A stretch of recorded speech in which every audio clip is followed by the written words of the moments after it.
Radhe Radhe friends, ভাই ও বোনেরা, তোমরা সবাই কেমন আছো? ভালো আছো তো? নিশ্চয়ই খুব ভালো আছো। আশা করছি তোমরা সকলে খুব ভালো আছো, সুস্থ আছো এবং সকলকে আনন্দে রেখেছো। আজকে ফার্স্টেই চলে এসেছি মেয়ের ঘরে। এই ঘরটায় তো ফার্নিচার কম আছে, সেই জন্য এই ঘরটায় কাজও কম। শুধু বিছনাটাই ঠিকঠাক করতে হয় আর পড়ার টেবিলটা গোছাতে হয়, আর ড্রেসিং টেবিল তো গোছানোই থাকে। তো কাজ করতে করতে না জল তেষ্টা পেয়ে গেছে, তো মেয়ের বোতলটাতে দেখছি জল আছে কিনা। তো দেখছি যে হ্যাঁ, জল আছে, তাই এখান থেকেই জল খেয়ে নিচ্ছি একটু। তোমরাও নিশ্চয়ই কাজ করতে করতে হাঁপিয়ে যাও আর মাঝে মাঝে জল খাও, আমাকে কমেন্টে জানিও কিন্তু।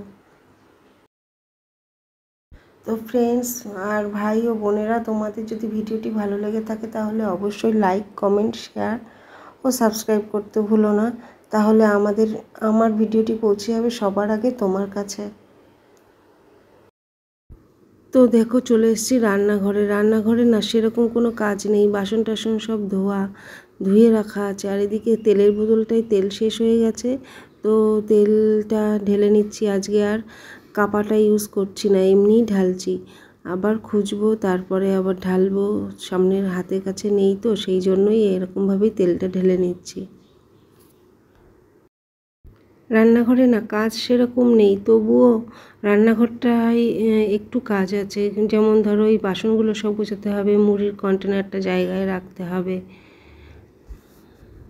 এরকম ধরনের টুকটাক কাজগুলো পড়ে আছে। তো ঘর গোছানোর মধ্যেই পড়ে এগুলো, তো এই কাজগুলো করে নিই। বেসিনে বাসন থাকলে টুকটাক করে বাসন ধুয়ে নিলে না বেসিনে বেশি বাসন জমা হয় না, আর ভালোও লাগে মনটা। তো আজকে দুটো একটা করে যা পড়েছে তাই ধুয়ে নিয়েছিলাম। আর এদিকে দেখো, ডিশ ড্রাইনার থেকে অনেকটা জল পড়েছে, সাইডে ফোঁটা ফোঁটা জল পড়েছে, তো সেই জলগুলো ভালো করে মুছে নিচ্ছি।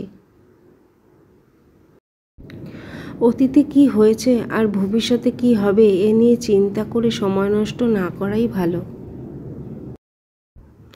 যা হয়েছে ভালোর জন্যই হয়েছে, আর যা হবে তা ভালোর জন্যই হবে।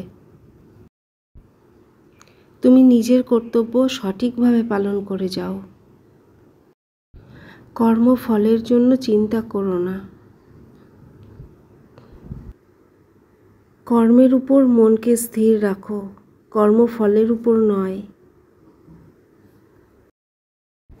আমরা কর্মফলের চিন্তাটাই বেশি করে ফেলি, আমাদেরকে এই চিন্তা ত্যাগ করতে হবে,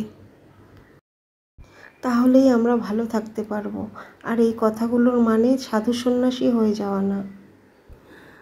আর অতীতকে আঁকড়ে ধরে বেঁচে থাকা যায় না, অতীতকে অতীতের মতো বয়ে যেতে দাও, আর এদিকে ভবিষ্যতে চিন্তা না করে বর্তমানে বেঁচে থাকো। এটাই ভালো, এটাই শ্রেয়। তার সৃষ্টি এই সুন্দর পৃথিবীতে আমি আছি, এই কথা ভেবে বর্তমানে থাকো, তাহলে দেখবে মন খুশি হয়ে গেছে, আনন্দে ভরে গেছে। আর নিজে আনন্দে থাকলে, খুশিতে থাকলে সবাইকে খুশিতে রাখতে পারবে।